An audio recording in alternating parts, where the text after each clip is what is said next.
സ്വാഗതം. ഞാൻ ഇന്നുള്ളത് നമ്മുടെ മല്ലു ഫാമറിന്റെ കൂടെയാണ്. എനിക്കറിയാവുന്ന മല്ലു ഫാമർ ഷിനോയാണ്.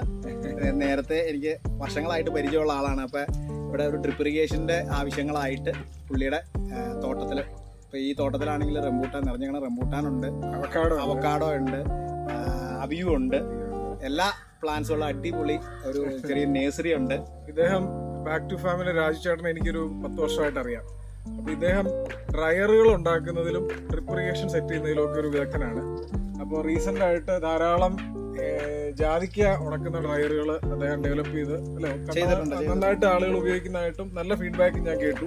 അപ്പോൾ ഞാൻ ഒരിക്കലും ഇങ്ങനെ സംസാരിച്ചപ്പോൾ അദ്ദേഹത്തോട് ചോദിച്ചു, എന്തുകൊണ്ട് റംബൂട്ടാൻ ഒന്ന് ട്രൈ ചെയ്ത് നോക്കിക്കൂടാ എന്ന് പറഞ്ഞപ്പോൾ അതൊന്ന് പരീക്ഷിക്കാൻ വേണ്ടി വന്നതാണ്. അപ്പം ഞങ്ങൾ കുറച്ച് റംബൂട്ടാനൊക്കെ പറിച്ച് കുറച്ചുകൂടെ ഉണ്ട്, അതെല്ലാം കൊടുത്തു വിടുകയാണ്. അപ്പോൾ കൊടുത്തു വിട്ട് ഉണക്കി എത്ര മണിക്കൂർ വേണ്ടി വരും അത് നമുക്ക് വെച്ച് നോക്കി തന്നെ കറക്റ്റായിട്ട്. നേരത്തെ ചെയ്തപ്പോൾ നമ്മൾ ഏകദേശം കണ്ടിട്ടുണ്ട്, പക്ഷെ എന്നാലും 2 ടൈപ്പിൽ ട്രൈ ചെയ്ത് നോക്കാമെന്ന് വിചാരിച്ചിട്ടാണ്. ഹീറ്റ് പമ്പിലും ട്രൈ ചെയ്ത് നോക്കാം, അതുപോലെ തന്നെ ഇലക്ട്രിക് ഡ്രയറിലും രണ്ടിലുള്ള ക്വാളിറ്റി വ്യത്യാസം എന്താണെന്ന് നോക്കാം. ഉണക്കി കഴിഞ്ഞ് കഴിയുമ്പോൾ അവിടെ പോയിട്ട് ഇതൊന്ന് ടേസ്റ്റ് ചെയ്ത് കൂടെ നോക്കണം. അപ്പോൾ എല്ലാവരും ബാക്ക് ടു ഫാമിന്റെ പിന്നെ ഇൻസ്റ്റാഗ്രാം പേജ് ഫോളോ ചെയ്യുക. അദ്ദേഹം ഒരു സഞ്ചാരി കൂടിയാണ്. വിയറ്റ്നാമിലൊക്കെ പോയി ചെറിയ കൃഷി കാര്യങ്ങളൊക്കെ പഠിച്ച് ഇതിനെപ്പറ്റി ശാസ്ത്രീയമായി പഠിക്കാൻ ശ്രമിക്കുകയൊക്കെ ചെയ്യുന്ന ഒരു എഞ്ചിനീയറിംഗ് വിദഗ്ധൻ കൂടിയാണ്. അപ്പോൾ എല്ലാവരും ബാക്ക് ടു ഫാമും കൂടെ ഒന്ന് ഫോളോ ചെയ്യുക.